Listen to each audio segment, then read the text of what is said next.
Now we start this hour with Europe. At the Munich Security Conference, French President Emmanuel Macron has emphasized Europe's need to become a geopolitical power capable of providing its own security. He has called for Europe to rethink its nuclear deterrent strategy, especially in light of an aggressive Russia, and to focus on long-term strategic thinking. Macron has dismissed claims that Europe was decaying and defended its efforts to address disinformation and the impact of social media on democracies. He has proposed starting consultations with European leaders on reshaping the continent's security architecture, including the role of France's nuclear deterrent. Macron has stressed the importance of Europe's taking control of its own strategic interests, especially in relation to Russia and its demands. He has also noted that the past security structures designed during the Cold War are no longer fit for the current challenges. Now we move on to US President Donald Trump has confirmed that the United States now has a very good relationship with Venezuela's interim leader, Delcy Rodríguez. Trump has praised the oil cooperation between the two nations, saying US oil companies are extracting and refining Venezuelan oil, benefiting both the US and Venezuela. While President Trump has emphasized that these efforts are aimed at benefiting the Venezuelan people too, while managing assets for their long-term welfare. He has also revealed plans to visit Venezuela soon, though no date was provided. Let's listen into what US President Donald Trump has shared. When are you planning to visit Venezuela, sir? I'm going to make a visit to Venezuela. When? Are you from Venezuela? From Colombia, sir. We share a border with Venezuela. We just had a good meeting. We have our big oil companies going in. They're going to be taking out the oil and selling the oil for a lot of money, and Venezuela is going to get a big part of that money. And the relationship we have right now with Venezuela is, I would say, a 10. On Venezuela, will you be recognizing Delcy Rodríguez's government as the official government? Well, right now we have done that. We're dealing with them.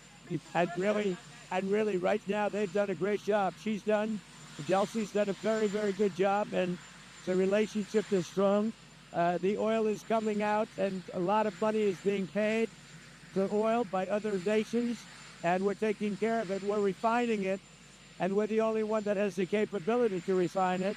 Right now, the relationship with Venezuela is as good as it could possibly. In a significant move, the U.S. Treasury Department has waived sanctions allowing companies like BP, Chevron, and Shell to operate in Venezuela's oil sector.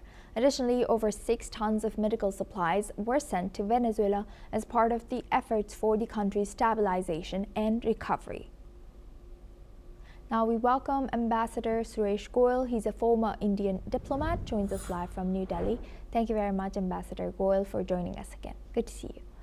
Now looking at this, as the legitimacy of Rodriguez now seems to be building up, how should she balance U.S. pressure and Venezuela's sovereign interests and avoid becoming a yes man to U.S. demands?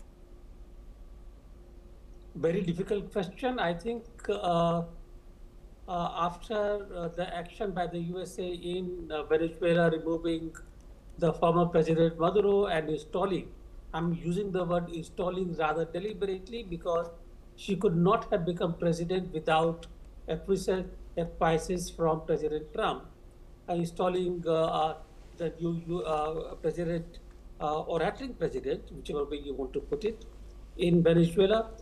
I think what is important is that Venezuela will have to work very hard to get out of the economic difficulties after USA had put sanctions on the sale of oil from Venezuela, and the prices of oil had come down tremendously. And oil is the main basis of the Venezuelan economy. So when you ask me how should she or how can she maintain the sovereignty of Venezuela and the dignity, if I can put, while at the same time accommodating the USA, I would say it's a very difficult situation. She has taken action to essentially placate Trump in all possible manners, freeing the political prisoners, allowing the US companies to come into Venezuela to exploit oil economy. So on the whole, I would say that he will have to essentially walk a very tightrope balance as far as the USA is concerned. But it's a very difficult situation, and he will have to really accommodate Trump's diktats or Trump's decisions. That's all I can say. Thank you for highlighting that. And does this mean it is over for the political ambitions for Nobel Peace Prize winner Marina Corina Machado, even after she gave President Hello? Trump her medal? Hi, Ambassador Goyal, can you hear me? We seem to have lost some connection. But Hello? can you hear me? Yes, Yes, I I- can hear you. Okay. Yeah. Let me repeat my question. So, does this mean it is over the political ambitions for Nobel Peace Prize winner Marina Corina Machado, even after she gave President Trump her medal? I doubt very much. I think Trump made it quite clear right in the beginning that he does not find her fitting the bill to assume the presidency of Venezuela. And even after she did make the action of presenting her Nobel Peace Prize to Trump.